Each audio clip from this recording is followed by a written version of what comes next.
Hi everyone, welcome back to my channel. ಹೇಗಿದ್ದೀರಾ ಎಲ್ಲರೂ? ನಾನು ಅಮೃತ, ಮಂಡ್ಯದಿಂದ ಡೈಲಿ ವ್ಲಾಗ್ಸ್ ಮಾಡ್ತೀನಿ. ಇದು ಆಲ್ಮೋಸ್ಟ್ ಒಂದು 2 months ಬ್ಯಾಕ್ ವ್ಲಾಗ್. ಇದು ನನ್ನ ಸೆಕೆಂಡ್ ಟ್ರೈಮಿಸ್ಟರ್ನ ವ್ಲಾಗು. ನಾನು ಇಷ್ಟು ದಿನ ಇದನ್ನ ಅಪ್ಲೋಡೇ ಮಾಡಿರಲಿಲ್ಲ. ಇವತ್ತು ಹಾಗೆಯೇ ಸ್ಕ್ರಾಲ್ ಮಾಡ್ತಾ ಈ ಕ್ಲಿಪ್ಪಿಂಗ್ಸ್ ಎಲ್ಲ ಸಿಕ್ತು, ಹಾಗಾಗಿ ಶೇರ್ ಮಾಡೋಣ ಅಂತ ಹೇಳಿ ನಾನು ಎಡಿಟ್ ಮಾಡಿ ನಿಮ್ಮ ಜೊತೆ ಶೇರ್ ಮಾಡ್ತಾಯಿದ್ದೀನಿ. ಇವತ್ತೇನೆಂದರೆ ನನ್ನ ಫ್ರೆಂಡು, ಅವಳು ಕೂಡ ಪ್ರೆಗ್ನೆಂಟ್ ಇದ್ಲು. ಅವಳಿಗೂ ನನಗೂ ಒಂದು 3 months ಡಿಫ್ರೆನ್ಸ್ ಇತ್ತು. ಅವಳಿಗೆ ಒಂದು ಸಲ ನಮ್ಮ ಮನೆಗೆ ಬಂದಿದ್ದಾಗ ಮಶ್ರೂಮ್ ಬಿರಿಯಾನಿ ಮಾಡಿಕೊಟ್ಟಿದ್ದೆ ಸ್ಟಾರ್ಟಿಂಗಲ್ಲಿ. ಅವಳು ನಾನು ಟೈಲರಿಂಗ್ ಕ್ಲಾಸ್ಗೆ ಹೋಗ್ತಾ ಫ್ರೆಂಡ್ ಆಗಿದ್ವಿ.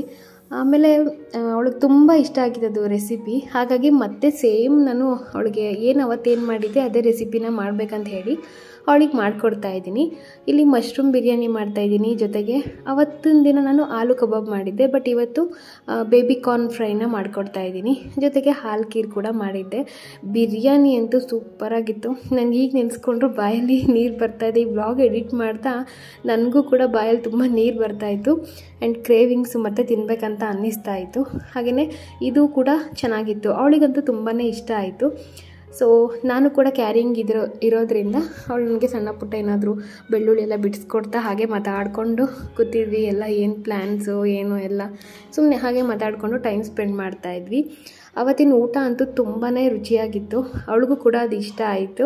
ಹಾಗೆ ಅವಳಿಗೆ ಈಗ ಆಲ್ರೆಡಿ ಮಗು ಆಗಿದೆ, ಗಂಡು ಪಾಪು ಆಗಿದೆ ಅವಳಿಗೆ ಮತ್ತೊಮ್ಮೆ ಕಂಗ್ರ್ಯಾಟ್ಸ್ ಹೇಳ್ತಾ ಈ ವ್ಲಾಗಲ್ಲಿ ಶೇರ್ ಮಾಡ್ತಾಯಿದ್ದೀನಿ. ಹಾಗೆ ಇದು ಬೇಬಿ ಕಾರ್ನ್ ಫ್ರೈ ತುಂಬಾ ಸ್ಪೈಸಿಯಾಗಿ ಚೆನ್ನಾಗಿರುತ್ತೆ. ನಾನು ಮಾಡಿದ್ದು ಒಂಥರ ಟೇಸ್ಟಿಯಾಗಿರುತ್ತೆ.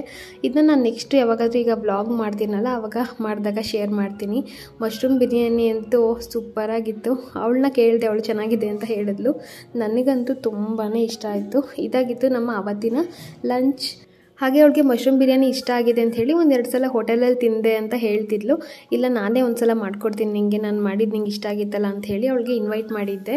1-2 ಸಲ ಪ್ಲ್ಯಾನ್ ಮಾಡಿದ್ವಿ, ಬಟ್ ಏನೇನೋ ಕಾರಣಾಂತರದಿಂದ ಕ್ಯಾನ್ಸಲ್ ಆಗಿಬಿಟ್ಟಿತ್ತು. ಬಟ್ ಫೈನಲಿ ಪ್ಲ್ಯಾನ್ ಸಕ್ಸಸ್ ಆಯಿತು. ಸೊ ಅವತ್ತಿನ ಲಂಚ್ ಈ ಥರ ಇತ್ತು. ತುಂಬ ಯಮ್ಮಿಯಾಗಿದೆ. ಪ್ಲೇಟು ನೋಡಿ ಎಷ್ಟು ಚೆನ್ನಾಗಿದೆ. ಹಾಗೆಯೇ ಅವಳದು ಬಸರಿ ಬಯಕೆ ಈಡೇರಿಸಿದ್ದಾಯಿತು. ಬಟ್ ನನಗೆ ತುಂಬ ಸ್ಪೈಸಿಯಾಗಿ ಏನಾದರೂ ತಿನ್ನಬೇಕಂತ ಅನ್ನಿಸ್ತಾ ಇತ್ತು. ಹಾಗೆ ಇದು ಇನ್ನೊಂದು ದಿನ, ಅದಾದ ಒಂದು ಫ್ಯೂ ಡೇಸ್, ಒಂದು 4-5 ಡೇಸ್ ಅನಿಸುತ್ತೆ. ಆಮೇಲೆ ನಾನು, ಯಶು, ನನ್ನ ತಂಗಿ ಕೂಡ ಇದ್ಲು, ಜೊತೆಗೆ ನನ್ನ ಮಗಳು, 4 ಜನ ನಾವು ಹೋಟೆಲ್ಗೆ ಹೋಗ್ತಾ ಇದ್ದೀವಿ. ನಾನು ಫಸ್ಟೆಲ್ಲ ಸ್ವಲ್ಪ ವಾಮಿಟಿಂಗ್ ಎಲ್ಲ ಇತ್ತು ಸ್ಟಾರ್ಟಿಂಗಲ್ಲಿ. ಅದ್ರ ಬಗ್ಗೆನೇ ಇವತ್ತಿನ ವ್ಲಾಗಲ್ಲಿ ತಿಳಿಸ್ತೀನಿ. ಬಟ್ ನನಗೆ ತುಂಬ ಖಾರವಾಗಿ ಏನಾದರೂ ತಿನ್ನಬೇಕಂತ ಅನ್ನಿಸ್ತಾನೆ ಇತ್ತು.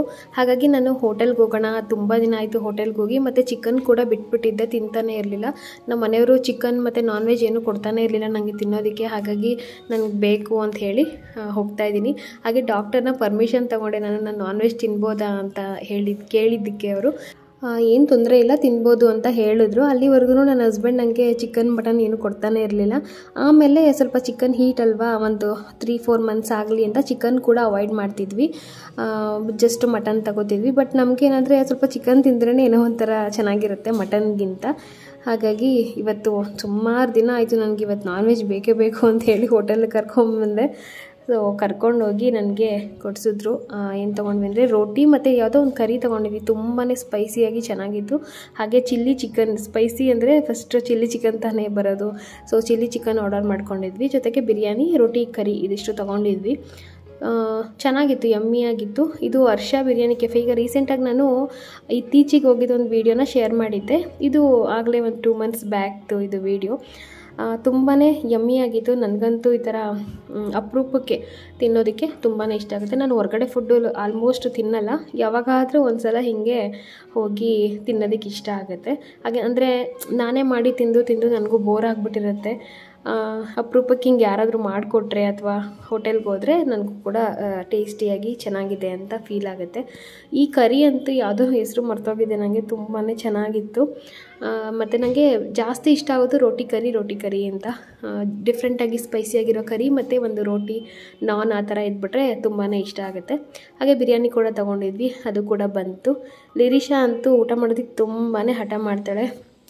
ಮನೆಗೆ ಅದನ್ನು ತೊಗೊಂಡು ಬಂದು ಅದನ್ನು ಮನೇಲಿ ಕುತ್ಕೊಂಡು ತಿನ್ನಿಸಿದಾಯಿತು ಬಿರಿಯಾನಿ ರೈಸ್ನ. ಹಾಗೆಯೇ ಇಲ್ಲಿ ಲಿರಿಷಾಗೆ ಸ್ಕೂಲ್ ಕಡೆಯಿಂದ ಬುಕ್ಸ್ ಎಲ್ಲ ಕೊಟ್ಟಿದ್ರು, ಅದಕ್ಕೆ ಯಶು ರ್ಯಾಪರ್ ಹಾಕ್ತಾಯಿದ್ರು. ಅವರು ಒಂದೆರಡು ಹಾಕಿ ಹೋಗಿ ಮಲ್ಕೊಂಡ್ರು. ನಾನು ಇನ್ನೊಂದಷ್ಟು ಬುಕ್ಸ್ ಇತ್ತು, ಅದಕ್ಕೆಲ್ಲನೂ ಒಂದು 12ವರೆಗೂ ಕುತ್ಕೊಂಡು ಎಲ್ಲ ರ್ಯಾಪರ್ ಎಲ್ಲ ಹಾಕಿ ಪಿನ್ ಮಾಡಿ ಎಲ್ಲ ಎತ್ತಿಟ್ಟು. ಇದು ನೆಕ್ಸ್ಟ್ ಡೇ ಮಾರ್ನಿಂಗ್. ಈ ವ್ಲಾಗಲ್ಲಿ ನನಗೆ ಮಾರ್ನಿಂಗ್ ಸಿಕ್ನೆಸ್ ಇತ್ತಾ ಅಥವಾ ಹೇಗಿದೆ ಅಂತ ನಾನು ನಿಮಗೆ ಶೇರ್ ಮಾಡೋಣ ಅಂತ ಅಂದ್ಕೊಂಡಿದ್ದೀನಿ. ಇದು ಆಲ್ಮೋಸ್ಟ್ ಸೆಕೆಂಡ್ ಟ್ರೈಮಿಸ್ಟರ್ ಅಂದೆ ಅಲ್ವಾ. ನನಗೆ ಪ್ರೆಗ್ನೆನ್ಸಿ ಕನ್ಫರ್ಮ್ ಆಗಿ ಒಂದು 2 ಮಂತ್ಸ್ ಆಗೋವರೆಗೂ, ಆಲ್ಮೋಸ್ಟ್ 2 ಮಂತ್ಸ್ ಹತ್ತತ್ರ ಆಗೋವರೆಗೂ ಯಾವುದೇ ರೀತಿ ವಾಮಿಟಿಂಗ್, ತಲೆ ಸುತ್ತು ಆ ಥರ ಏನೂ ಇರಲಿಲ್ಲ. ಬಟ್ ಆಲ್ಮೋಸ್ಟ್ ಒಂದು 2 ಮಂತ್ಸ್ ಆಗ್ತಾ ನನಗೆ ಸ್ವಲ್ಪ ವಾಮಿಟಿಂಗ್ ಆಗೋದಕ್ಕೆ ಸ್ಟಾರ್ಟ್ ಆಯಿತು. ಅದು ಮಾರ್ನಿಂಗ್ ಎದ್ದ ತಕ್ಷಣ ಬ್ರಷ್ ಮಾಡೋಕ್ಕೆ ಹೋದಾಗ ಮಾತ್ರ ವಾಮಿಟ್ ಆಗ್ತಿತ್ತು. ಅದರ್ವೈಸ್ ನಾನು ಊಟ ಮಾಡಿಬಿಟ್ಟೆಲ್ಲ ವಾಮಿಟ್ ಮಾಡಿರೋದು ಅದೆಲ್ಲ ಏನೂ ಸೀನ್ ಇಲ್ಲ. ಒಂದೇ ಒಂದು ಸಲ ಮಾತ್ರ ನನಗೆ ಊಟ ಮಾಡಿದ ತಕ್ಷಣ ಅಲ್ಲೇ ಒಂದು ಸ್ವಲ್ಪ ಹೊತ್ತಿಗೆ ವಾಮಿಟ್ ಎಲ್ಲ ಆಗಿಬಿಟ್ಟಿತ್ತು. ಅಂದರೆ ಡೈಜೆಷನ್ ಆಗಿರಲಿಲ್ಲ. ನನಗೆ ಡೈಜೆಷನ್ ಒಂದು ಪ್ರಾಬ್ಲಮ್ ಆಗ್ತಿತ್ತು. ತುಂಬ ಸ್ಪೈಸಿ ಇಷ್ಟ ಅಂತ ಸ್ಪೈಸಿ ತಿಂದುಬಿಡ್ತಿದ್ದೆ, ಅದು ಗ್ಯಾಸ್ಟ್ರಿಕ್ ಥರ ಆಗ್ತಿತ್ತು. ಅದರ್ವೈಸ್ ನನಗೆ ಜಾಸ್ತಿ ತಿಂದಿದ್ದೆಲ್ಲ ವಾಮಿಟ್ ಆಗ್ತು, ನೀರು ಕೂಡ ಸೇರ್ತಿಲ್ಲ, ಆ ಥರ ಏನೂ ಆಗಿರಲಿಲ್ಲ. ಆಮೇಲೆ ಒಂದು 3 ಮಂತ್ಸ್ ಆಗ್ತಾ ನನಗೆ ಯಾವತ್ತೋ ಒಂದು ದಿನ ಸೆಕೆಂಡ್ ಟ್ರೈಮಿಸ್ಟರಲ್ಲೇ ಸ್ಟಾರ್ಟಿಂಗಲ್ಲಿ ಅಂತ ಅನಿಸುತ್ತೆ, ಒಂದು ಇಡೀ ದಿನ ಪೂರ್ತಿ ನನಗೆ ಏನೂ ಸೇರಿರಲಿಲ್ಲ. ಅವತ್ತದು ಏನಾಯಿತು ಅಂತಲೇ ನನಗೆ ಗೊತ್ತಿಲ್ಲ. ನೀರು ಕುಡಿದ್ರೂ ವಾಮಿಟ್ ಮಾಡ್ಕೊಂಡಿದ್ದೀನಿ, ಒಂದು ಊಟ ತಿಂದರೂ ವಾಮಿಟ್ ಏನಂತ ಗೊತ್ತಿಲ್ಲ. ಬಟ್ ನಾನು ಮೈಂಡಲ್ಲಿ ಫಿಕ್ಸ್ ಮಾಡ್ಕೊತಿದ್ದೆ, ಬೇಡ ಇವತ್ತು ವಾಮಿಟ್ ಮಾಡೋದು ಬೇಡ, ಇವಾಗ ಊಟ ಮಾಡಿಬಿಟ್ಟು ಮಲ್ಕೊಂಬಿಡೋಣ ಅಂತ ಅಂದ್ಕೊಂಡ್ರು ಹೊಟ್ಟೆ ಎಲ್ಲ ತುಳಿಸ್ದಂಗಾಗಿ ಮತ್ತೆ ವಾಮಿಟ್ ಆಗಿಬಿಡ್ತಿತ್ತು. ಏನು ಅಂತ ಅವತ್ತು ಒಂದು ದಿನ ಏನಾಗಿತ್ತು ಅಂತ ನನಗೆ ಗೊತ್ತಿಲ್ಲ. ಲಿರಿಷಾ ಟೈಮಲ್ಲಿ ಸಿಕ್ಕಾಪಟ್ಟೆ ವಾಮಿಟ್ ನನಗೆ ಮಾರ್ನಿಂಗ್ ಎದ್ದ ತಕ್ಷಣ. ಆ್ಯಂಡ್ ಊಟ ಮಾಡಿದ ಮೇಲೆ ಆಮೇಲೆ ಏನಾದರೂ ಸ್ಮೆಲ್ ಬಂದರೆ ಅಥವಾ ಒಂದು ಸೋಪ್ ಅಥವಾ ಲಿಕ್ವಿಡ್ದು ಸ್ಮೆಲ್ ಬಂದ್ರೂ ನನಗೆ ವಾಮಿಟ್ ಆಗಿಬಿಡ್ತಿತ್ತು. ಆ ದಿನಗಳು ನನಗೆ ನೆನಪಾಗೋಯಿತು. ಬಟ್ ಲಿರಿಷಾ ಪ್ರೆಗ್ನೆನ್ಸಿಗೆ ಹೋಲಿಸಿದ್ರೆ ಈ ಸಲ ನನಗೆ ವಾಮಿಟಿಂಗ್ ಅಷ್ಟೊಂದಿಲ್ಲ. ಬಟ್ ಬೆಳಿಗ್ಗೆ ಹೊತ್ತು ಮಾತ್ರ ಜಸ್ಟ್ ನೀರು ಥರ ಬರ್ತಿತ್ತು, ಇಲ್ಲಾಂದರೆ ನನಗೆ ಜಾಸ್ತಿ ಪಿತ್ತ ಥರ ವಾಮಿಟ್ ಆಗಿದ್ದೆ ಜಾಸ್ತಿ. ಅದರ್ವೈಸ್ ಸ್ವಲ್ಪ ಹುಳಿಯಾಗಿ ನೀರು ಥರ ವಾಮಿಟ್ ಮಾಡಿದ್ದು ಅಷ್ಟೇ. ಅದು ಬಿಟ್ಟರೆ ನಾನು ಊಟ ಎಲ್ಲ ಮೊದಲೇ ಹೇಳಿದಾಗೆ ಊಟ ಎಲ್ಲ ವಾಮಿಟ್ ಮಾಡಿದ್ದು ಆ ಥರ ಎಲ್ಲ ಯಾವುದೇ ರೀತಿ ಆಗಿಲ್ಲ ಈ ಸಲ.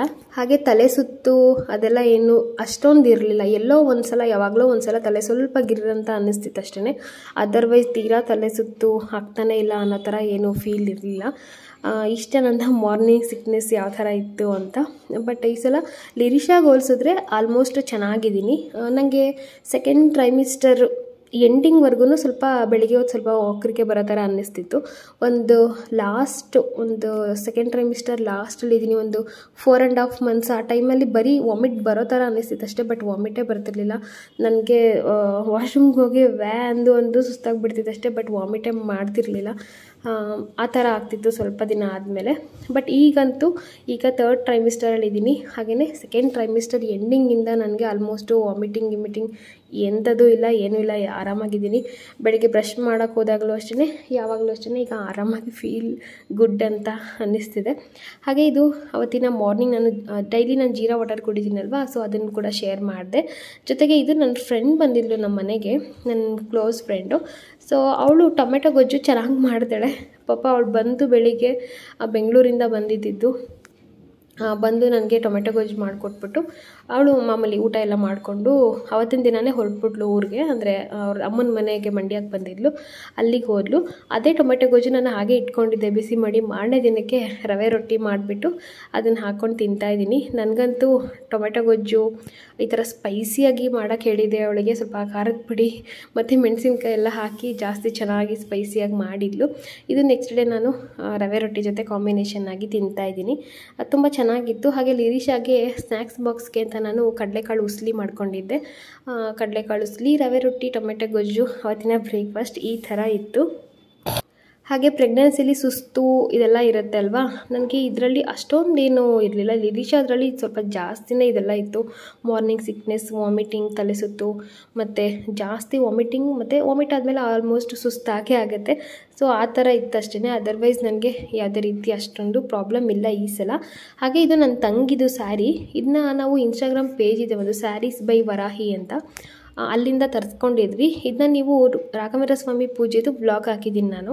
ಅದರಲ್ಲಿ ನನ್ನ ತಂಗಿ ವೇರ್ ಮಾಡಿದ್ದಾಳೆ. ಚೆನ್ನಾಗಿದೆ ಸೀರೆ, 1100 ರೂಪಾಯಿ ಅನಿಸುತ್ತೆ. ಚೆನ್ನಾಗಿತ್ತು ಸ್ಯಾರಿ. ಅದನ್ನು ಆರ್ಡರ್ ಮಾಡ್ಕೊಂಡಿದ್ದೆ. ಅದನ್ನ ಹಾಗೆ ಅನ್ಬಾಕ್ಸ್ ಮಾಡೋದನ್ನೆಲ್ಲ ನಿಮಗೆ ತೋರಿಸ್ತಾ ಇದ್ದೀನಿ. ಜೊತೆಗೆ ಸ್ವಲ್ಪ ಬಾಡಿ ಕೂಲಾಗಿ ಇಟ್ಕೊಬೇಕಂದ್ರೆ ಇದು ಚಿಯಾ ಸೀಡ್ಸ್ ಯೂಸ್ ಆಗುತ್ತೆ ಅಂತ ಹೇಳ್ತಾರೆ, ತಂಪು ಅದು ಅಂತ. ಕಾಮ್ ಕಸ್ತೂರಿ ಬೀಜ ಅಂತ ಹೇಳ್ತಾರೆ.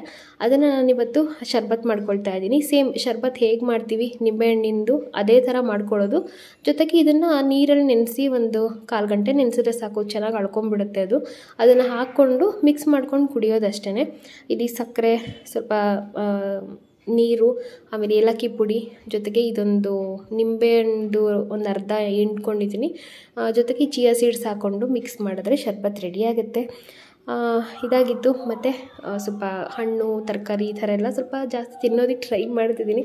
ನಂಗೆ ಏನು ತಿನ್ಬೇಕಂತಲೇ ಅನಿಸಲ್ಲ. ಈ ಥರ ಏನಾದರೂ ಹಣ್ಣು ಗಿಣ್ಣು ಅದೆಲ್ಲ ತಿನ್ಬೇಕಂತ ಅನ್ನಿಸ್ತಾನೆ ಇಲ್ಲ. ಡ್ರೈ ಫ್ರೂಟ್ಸ್ ಅದೆಲ್ಲ ಸುಮ್ಮನೆ ತಂದಿಟ್ಟಿದ್ದೀನಿ. ಇವಾಗ ನೆನಪಾದಾಗ ನೆನೆಸ್ತೀನಿ, ಇಲ್ಲ ಹಂಗೆ ತೊಗೊಂಡು ತಿಂತೀನಿ. ಇಲ್ಲಿ ಸೌತೆಕಾಯಿ ಕೂಡ ಅವತ್ತು ಎಲ್ಲ ಪೀಲ್ ಮಾಡಿ, ಲಿರಿಷಾ ಕೂಡ ಮನೆಯಲ್ಲೇ ಇದ್ದಾಳೆ, ಅವಳಿಗೂ ಕೂಡ ನಾನು ಕೊಡ್ತಾ ಇದ್ದೀನಿ. ಜೊತೆಗೆ ಡ್ರೈ ಫ್ರೂಟ್ಸ್ ಅಂದಾಗ ಅದನ್ನ ನೀಟಾಗಿ ಒಂದು ಗ್ಲಾಸ್ ಕಂಟೈನರಲ್ಲಿ ಹಾಕಿಡೋಣ ಅಂತ ಅಂದ್ಕೊಂಡೆ. ಯಾಕಂದರೆ ಹೊರಗಡೆ ಇಟ್ಟರೆ ಇರುವೆ ಬಂದುಬಿಡುತ್ತೆ, ಇರುವೆ ಬಂದೇ ತಿನ್ಕೊಂಬಿಡುತ್ತೆ ನನಗಿಂತ ಹೆಚ್ಚಾಗಿ. ಹಾಗಾಗಿ ಒಂದು ಏರ್ ಟೈಟ್ ಬಾಕ್ಸ್ ತರಿಸ್ಬೇಕಂತ ಹೇಳಿ ಈ ಥರ ಮೀಶೋದಿಂದ ಆರ್ಡರ್ ಮಾಡ್ಕೊಂಡಿದ್ದೆ. ಕ್ವಾಲಿಟಿ ಅಂತೂ ತುಂಬಾ ಚೆನ್ನಾಗಿದೆ. ಈ ಥರ ಗ್ಲಾಸ್ ಜಾರ್ ಸಿಕ್ಕಿದ್ರೆ ನೋಡಿ, 3ಕ್ಕೆ 180 ರೂಪಾಯಿ ಅನಿಸುತ್ತೆ. ತುಂಬಾ ಚೆನ್ನಾಗಿದೆ. ಈಗ ಡ್ರೈ ಫ್ರೂಟ್ಸ್ ಎಲ್ಲ ನಾನು ಇದರಲ್ಲೇ ಸ್ಟೋರ್ ಮಾಡಿ ಇಟ್ಟಿದ್ದೀನಿ. ಇದಾಗಿತ್ತು ನನ್ನ ಇವತ್ತಿನ ವ್ಲಾಗ್. ನೀವೇನಾದರೂ ಚಾನಲ್ಗೆ ಸಬ್ಸ್ಕ್ರೈಬ್ ಮಾಡ್ಕೊಳ್ದೆ ವಿಡಿಯೋ ನೋಡ್ತಾ ಇದ್ದರೆ ಸಬ್ಸ್ಕ್ರೈಬ್ ಮಾಡಿಕೊಂಡು ಲೈಕ್, ಶೇರ್, ಕಾಮೆಂಟ್ ಮಾಡಿ. ಮತ್ತೆ ಮುಂದಿನ ವ್ಲಾಗಲ್ಲಿ ಸಿಗ್ತೀನಿ. ಬಾಯ್, ಟೇಕ್ ಕೇರ್.